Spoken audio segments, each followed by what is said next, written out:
onde a palavra do Senhor nos diz da seguinte forma: por isso vos digo, não estejais ansiosos quanto à vossa vida, pelo que haveis de comer, ou pelo que haveis de beber, nem quanto ao vosso corpo, pelo que haveis de vestir.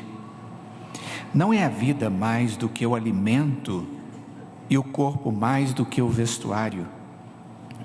Olhai para as aves do céu, que não semeiam, nem ceifam, nem ajuntam em celeiros, e vosso Pai Celeste as alimenta. Não valeis vós muito mais do que elas? Ora, qual de vós, por mais ansioso que esteja, pode acrescentar um côvado à sua estatura? E pelo que haveis de vestir, por que andais ansiosos? Olhai para os lírios do campo, como crescem. Não trabalham nem fiam, contudo vos digo que nem mesmo Salomão em toda a sua glória se vestiu como um deles. Pois se Deus assim veste a erva do campo, que hoje existe e amanhã é lançada no forno, quanto mais a vós, homens de pouca fé. Portanto, não vos inquieteis dizendo: que havemos de comer, ou que havemos de beber, ou com que nos havemos de vestir? Pois a todas essas coisas os gentios procuram, porque vosso Pai Celeste sabe que precisais de tudo isso. Mas buscai primeiro o seu reino e a sua justiça, e todas essas coisas vos serão acrescentadas. Não vos inquieteis pelo dia de amanhã, pois o dia de amanhã cuidará de si mesmo. Basta a cada dia o seu mal. Vamos orar. Senhor, estas palavras do teu Filho Jesus são palavras de sabedoria e de orientação, palavras de conforto diante de necessidades que vivemos na nossa vida. Conforto porque traz esperança, porque está encharcada de promessas, de verdades que ninguém mais pode dizer com autoridade, a não ser o Deus que a todas as coisas criou. A todas as coisas, ó Pai, deu sentido, propósito, inclusive a nossa vida e aquilo que nos serve. E ensina-nos agora, através da palavra do teu servo, do teu Filho Jesus. Faça com que elas tragam ao nosso coração uma atitude correta de vida cristã, para o nosso bem e para a tua glória, em nome de Jesus, amém. Queridos, essas palavras do Senhor Jesus, elas são palavras tão preciosas, estão dentro de um contexto de tanta comunhão de Jesus com seus discípulos, texto conhecido como o Sermão do Monte, onde Jesus ensina os seus discípulos como eles deveriam viver como servos de Deus, em meio a um mundo comum, um meio ao mundo difícil, mas em meio ao mundo que comum, difícil, tem a presença de Deus. De um Deus que nos ensina a nos relacionar com Ele, nos ensina a nos relacionar com os nossos próximos, o nosso próximo e aqueles que estão investidos de autoridade, coisas dessa natureza. O texto, ele é muito significativo para nós, porque o Senhor Jesus nos ensina, acima de tudo, prioridades de vida, coisas que são mais importantes e que devem tomar lugar no nosso coração, na nossa agenda, no nosso investimento. É como se o Senhor Jesus dissesse: olha, vamos construir aqui o que é necessário para que vocês sejam felizes, colocando as coisas no devido lugar. O apóstolo Paulo faz algo semelhante quando nós vamos para o livro de Efésios, no capítulo 5 e no capítulo 6, quando ele vai mostrando que em primeiro lugar é Deus, depois é a família, depois é a relação com amigos, com o trabalho e até mesmo com a igreja. Nós vivemos tempos difíceis, queridos, e vivemos um tempo onde as pessoas andam tão ansiosas pelas coisas difíceis, que elas começam a perder noção do que vem em primeiro lugar e que vem em segundo lugar. Não é incomum a esposa reclamar do seu marido quanto ao tempo, ao investimento, à dedicação e vice-versa. Ou os filhos, que não conseguem ver os seus pais durante um dia inteiro e alguns deles uma semana inteira. Alguns de nós, por exemplo, não temos uma única refeição correta, adequada e decente com os filhos durante uma semana inteira. Muitos não têm na sua agenda um tempo de dedicação sincera e produtiva na presença de Deus, na leitura da Escritura e na oração.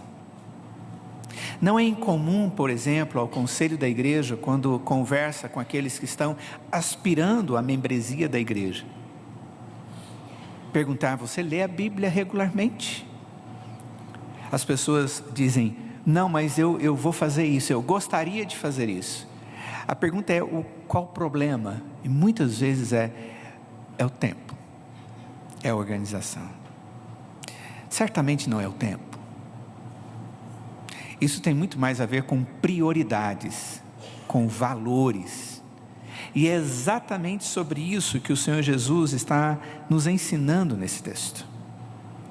E Ele está dizendo: olha, não vos inquieteis, parem de ficar nesse corre-corre desenfreado, dizendo com toda a ansiedade no coração: o que eu vou comer, o que eu vou beber, o que eu vou vestir. E o texto, o Senhor Jesus fala algo que dói em nós em alguns momentos, se nós entendemos o texto. Ele diz: estas coisas são coisas de gentios. É como se o Senhor Jesus dissesse assim: olha, se a sua preocupação é dessa natureza, ao ponto de você perder prioridades na sua vida, você não está agindo como um cristão, como um crente, você está agindo como um gentio. A expressão gentio é aquele que não crê, como um incrédulo.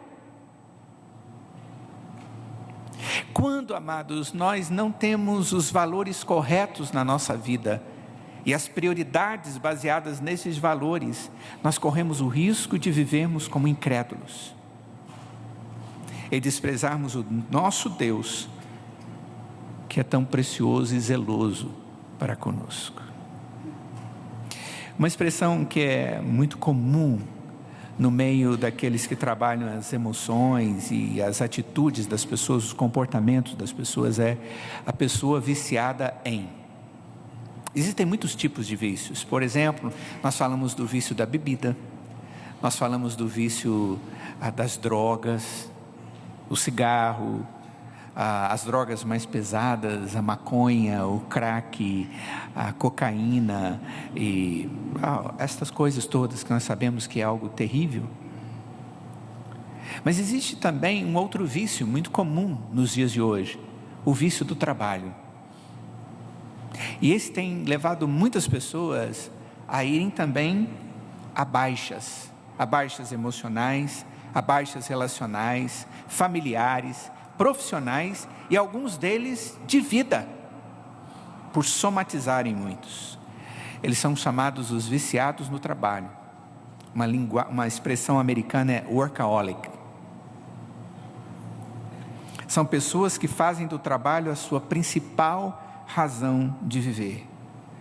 Entre tantos motivos que levam a tal situação, normalmente tem a ver com competição, tem a ver com a busca de poder, tem a ver com status, tem a ver com realização profissional, e às vezes a maior razão para muitas pessoas é a fuga de problemas íntimos e muitas vezes de problemas familiares. Essa é uma realidade. E eles colocam tanto a sua vida diante daquilo, e aquilo se torna tão importante que as outras coisas perdem o seu valor. Essas pessoas começam a ter compulsão pelo trabalho. Estes viciados no trabalho tornam-se tão obcecados que eles não conseguem ver que estão errados. E a nossa sociedade, ela acaba ajudando. A sociedade desaprova a bebida, e os bêbados. A nossa sociedade despreza a droga e os drogados. Mas é interessante que nós vivemos numa sociedade que aprova e até admira quem trabalha exageradamente, sem perceber ou levar em consideração se isso não está destruindo o resto da sua vida, ou está mostrando um sistema de valor que não é o de Deus. Quando eu leio esse texto aqui, eu creio que Jesus está trabalhando exatamente sobre essa matéria. Jesus está falando de prioridades que precisam ser visualizadas na vida do cristão. Prioridades que ele aprende na relação dele e na dependência sincera dele com Deus. O texto, se você olhar um pouquinho antes, capítulo 6, a partir do verso 2, Jesus vai falar de esmola, sobre a esmola, o auxílio ao necessitado. Ele incentiva isso. No verso 19, ele fala dos tesouros do céu, aqueles que permanecem para sempre, e ainda faz a pergunta: onde está o teu tesouro? Aí a afirmação: aí está o teu coração. E aqui no verso 24 em diante, o trabalho e as riquezas não podem ser alvos obsessivos, maiores do que o que os indivíduos são, e a providência de Deus é. E é diante disso que Jesus começa a sua argumentação dizendo: por isso. E o que Jesus vai falar?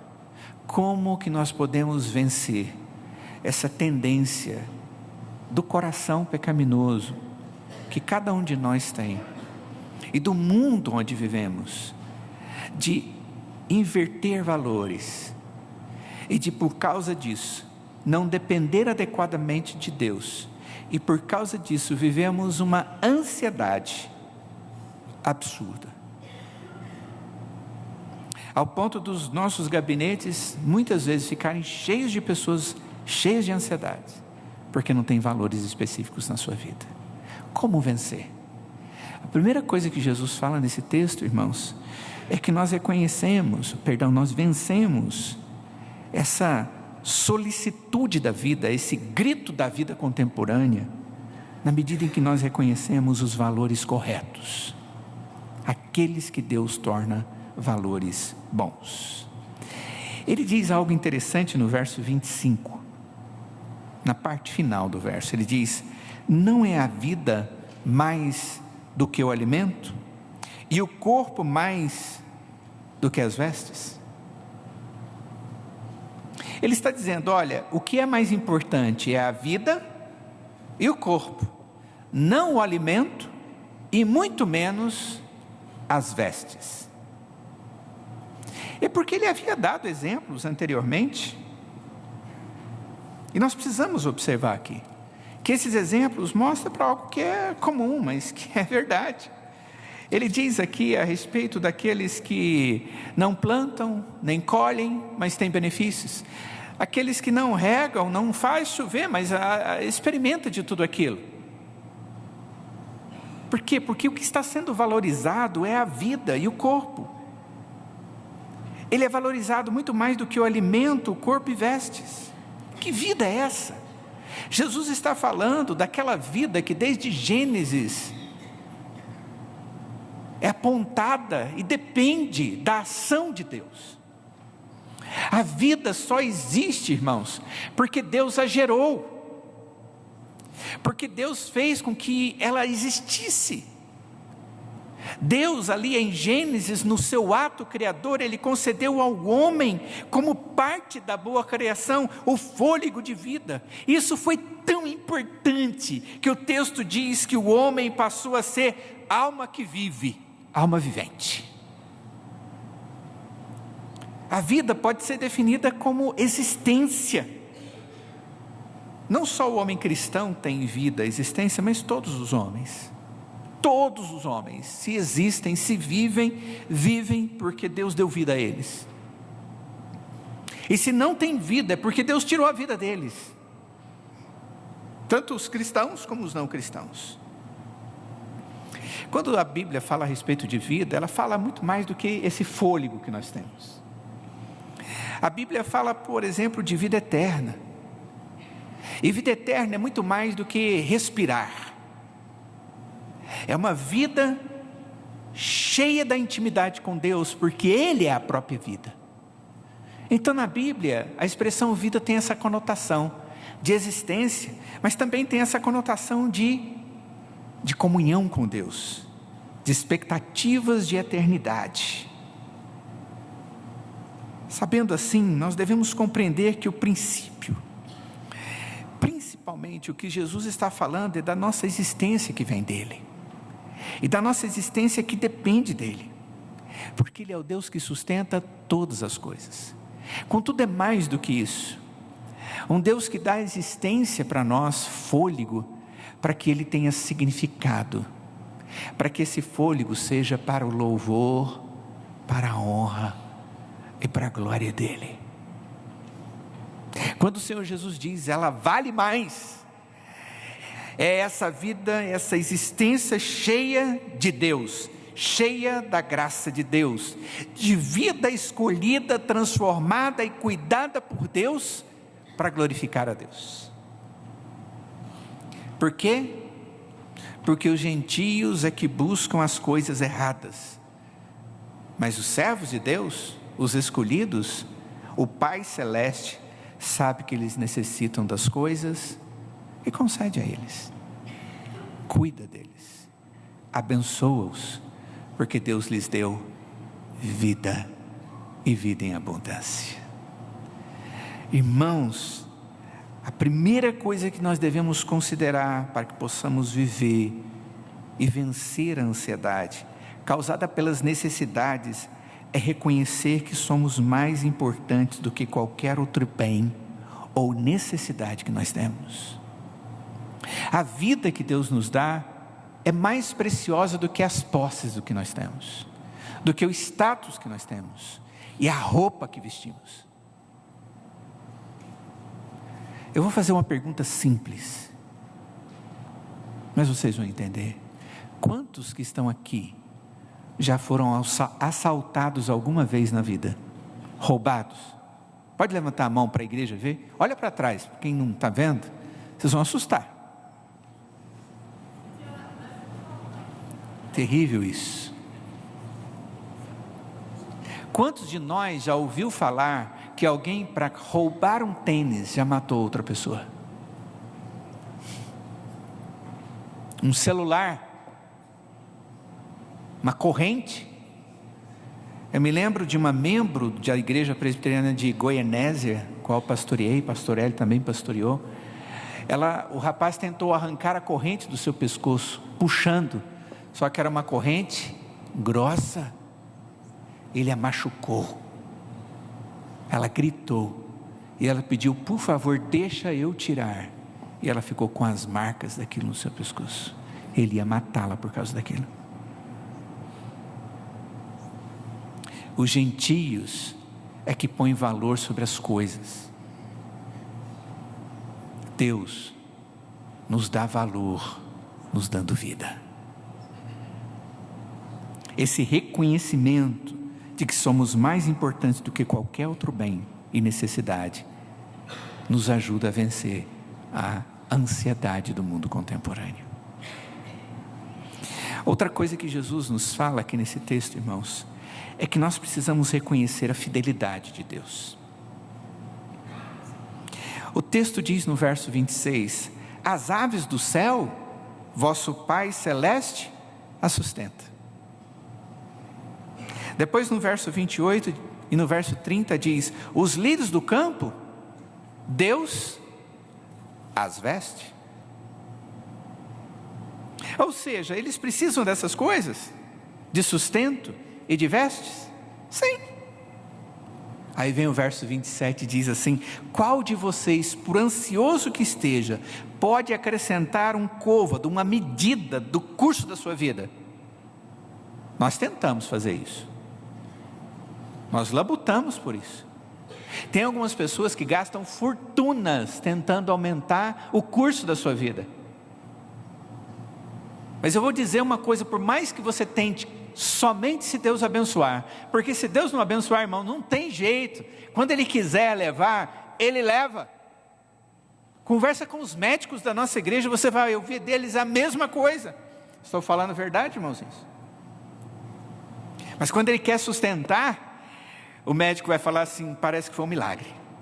E é provável que eles tenham muitos para contar para nós. Não é parece, é milagre mesmo. Por isso o Senhor Jesus diz: quem pode acrescentar um pouquinho no curso da sua vida? Ninguém.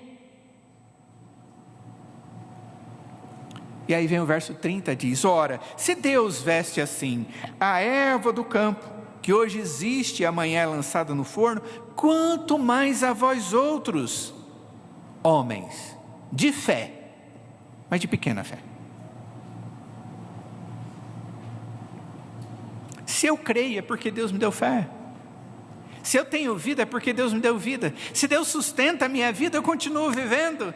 E eu preciso compreender e crer nele, crer na fidelidade dele, porque se ele cuida desses seres que são inferiores com tanto zelo, quanto mais de nós que fomos na eternidade eleitos para sermos seus filhos. Quando um cristão permite que a solicitude da vida, as ansiedades da vida, segue sua visão correta de Deus e sua providência para com Ele, isso é tratado por Jesus como pequena fé. Pequena fé.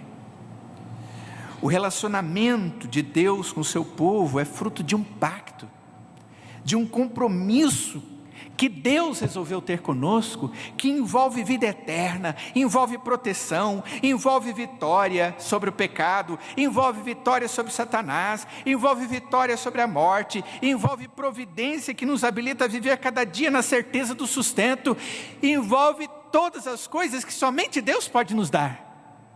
E Ele é fiel, e Ele diz: se eu cuido da ave, eu cuido da flor, eu cuido muito mais de vocês. Por quê? Porque Ele se pactuou, Ele se responsabilizou, e esse Deus é maravilhoso. No verso de número 32, diz o texto que Jesus conhece cada uma das nossas necessidades. Irmãos, não fique com medo. Ele sabe qual é a minha necessidade, Ele sabe qual é a nossa necessidade coletiva. Nós acabamos de falar sobre necessidade da igreja, de orientação. Irmãos, nós precisamos saber que Deus sabe, não somos nós que direcionamos, é Ele. E é assim que Deus faz. E Ele nos traz respostas que nós não esperávamos, e nos traz prazer nelas. Porque Ele faz tudo de maneira perfeita, porque a vontade dEle é boa, é agradável, é perfeita. É assim que Deus cuida de nós. Sabe, irmãos, nós precisamos priorizar a utilização das nossas forças na fé e dependência de um Deus que é fidedigno. E nós só vamos viver em meio às dificuldades da vida, irmãos, com alegria e com tranquilidade, na medida em que entendemos que Deus é fiel, apesar de nós sermos homens de pequena fé. Louvado seja Deus por isso. O Senhor Jesus diz no verso de número 24 que nós não podemos eleger dois senhores para a nossa vida. Não podemos servir a Deus e a riqueza, nem a riqueza já adquirida, nem a riqueza buscada desenfreadamente. Não podemos. Nós servimos, cremos e dependemos de Deus, porque sabemos que Ele é fiel. O serviço e os frutos foram criados por Deus para experimentarmos a demonstração da sua amorosa providência. É maravilhoso o Salmo de número 27, que diz da alegria, da bem-aventurança do homem. Deus cuida da cidade, e o texto diz que Deus dá ao homem segundo a sua necessidade, enquanto ele dorme.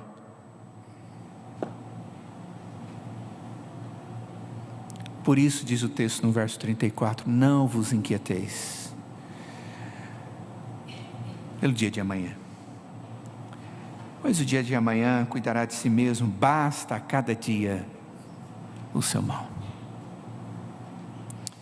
Outra coisa que Jesus nos ensina é que precisamos reconhecer e vivenciar a verdade. O texto diz, busque pois em primeiro lugar o reino de Deus e a sua justiça, e todas as coisas vos serão acrescentadas. Nós precisamos simplesmente viver a verdade, irmãos. Qual verdade?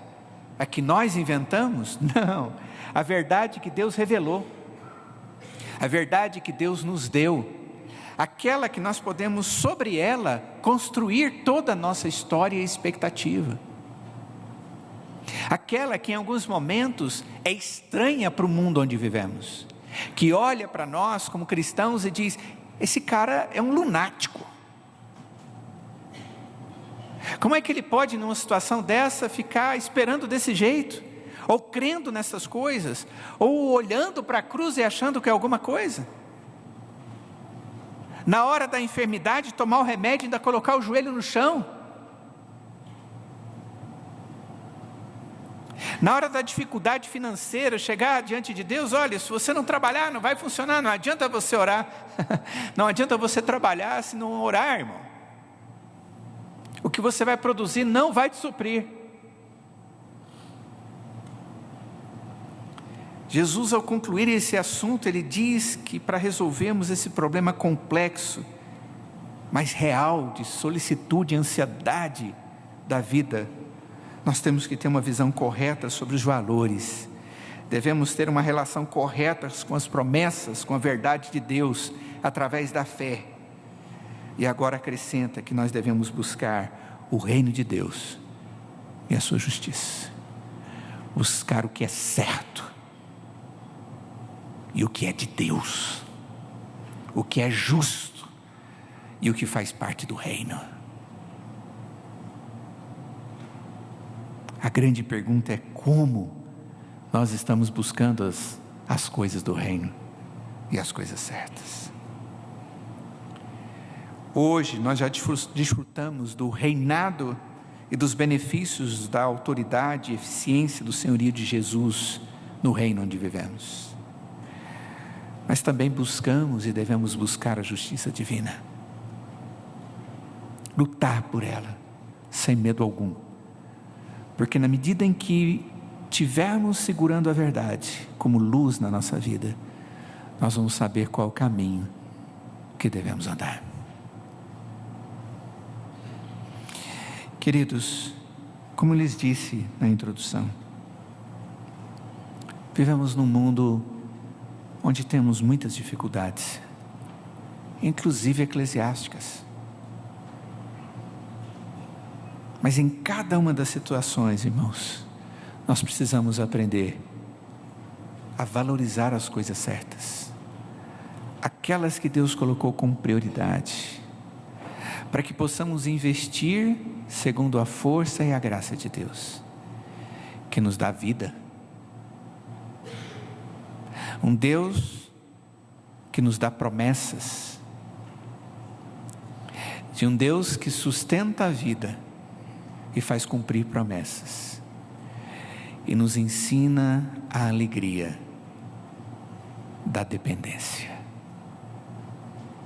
Quando nós não aprendemos e não vivemos na dependência de Deus, irmãos, a nossa vida é cansativa, ela é angustiosa, ela é dura, ela é sem alegria.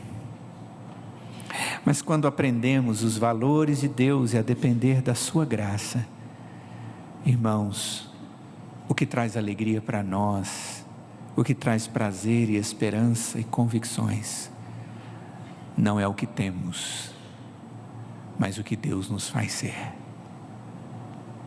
e isso nos basta. Por isso o apóstolo Paulo diz que a graça de Deus na sua vida bastava. Que Deus nos dê esta mesma alegria, pois essas palavras que o Senhor Jesus estava trazendo aos seus discípulos eram palavras para conduzir a vida dos seus discípulos à alegria, à vida santa e à vitória. Que na bondade do Senhor possamos viver assim e possamos encontrar alegria a cada momento da nossa existência. Vamos orar.